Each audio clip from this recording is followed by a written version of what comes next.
Hello, আসসালামু আলাইকুম। জাকিয়া চৌধুরী আছে আপনাদের সাথে। আজ রান্না করব গরুর মাংস।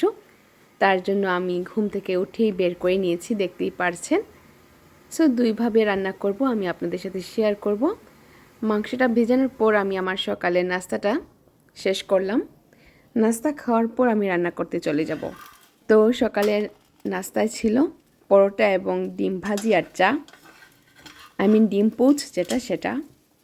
সো এই তো খুব সিম্পলভাবে আমি সকালে নাস্তাটা সেরে নিলাম। আই হোপ আপনারা পুরো ভিডিওটা কন্টিনিউ করবেন, শেষ পর্যন্ত দেখবেন এবং আমাকে সুন্দর সুন্দর কমেন্টস প্লেস করবেন। সো পুরো ভিডিও দেখতে থাকুন।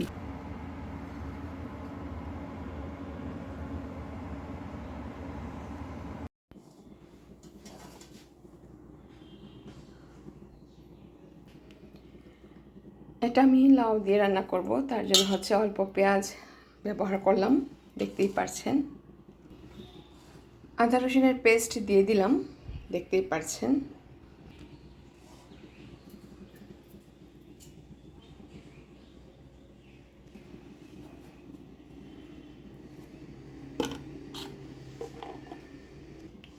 লাউয়ের তরকারি বেশি ঝাল যায় না, সেজন্য অল্প একটু মরিচ দিলাম।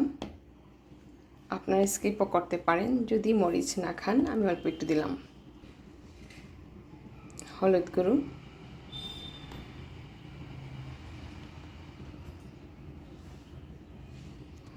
আমি রাঁধুনি মাংসের মশলাটা ইউজ করছি 1 চামচের মতো। এখন দিয়ে দেব গোটা পাঁচফোড়ন, এটা দিলে অনেক সুন্দর একটা ফ্লেভার আসে। তেল দিয়ে দিচ্ছি পরিমাণ মতো। আচ্ছা, বলে রাখি এই তেলটা হচ্ছে ফরচুনের রাইস ব্র্যান্ড তেল। সো এটা কোনো সরিষার তেল না। সো এই তেলটা আপনারা ব্যবহার করতে পারেন, খুবই ভালো স্বাস্থ্যের জন্য এবং খুবই অল্প তেল লাগে। আমি কোনো প্রমোশনাল ভিডিও করছি না, বাট এই তেলটা আমার কাছে ব্যক্তিগতভাবে ভালো লেগেছে, তাই শেয়ার করলাম। দিয়ে দিব তেজপাতা। এখন মাখিয়ে আমি এটা বসিয়ে দিব। আমি অল্প একটু পানি দিয়েছি, এখন ঢেকে দিয়ে দিলাম। এখন আমি লাউটা কেটে নিব। সো এই লাউটা দিয়ে আমি মাংস রান্না করব। দেখতেই পারছেন খুবই সুন্দর, মাশাআল্লাহ। আলহামদুলিল্লাহ আমি লাউটা কেটে নিয়েছি, দেখতেই পারছেন। আর এই টুকরাটা রেখে দিয়েছি, কালকে আমি ডাল দিয়ে ভাজি করব। সো যেভাবে করি, এই তো আমি লাউটা কেটে নিলাম। মাংস থেকে পানি বের হচ্ছে, দেখতেই পারছেন।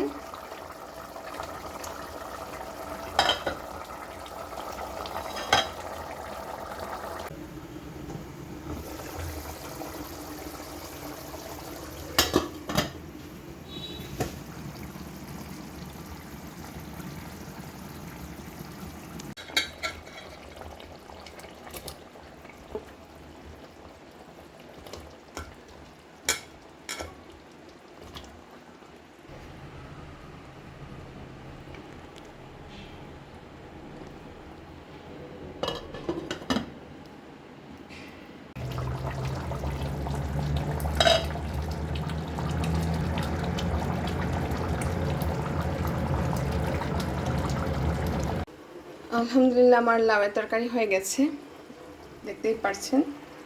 সো এটা আমি কোনো পানি ইউজ করিনি, লাউয়ের পানি দিয়ে এটা হয়ে গেছে। অন্য একটা পাতিলে আমি মাংস ভুনা করে নিচ্ছি, এটা আগামীকালের জন্য। সো দেখতেই পারছেন আলহামদুলিল্লাহ দেখতে অনেক ইয়াম্মি লাগছে, এটা অনেকটা হয়ে আসছে। সো এই তো আজকে দুপুরের খাবারে কী ছিল আমি আপনাদের সাথে শেয়ার করলাম।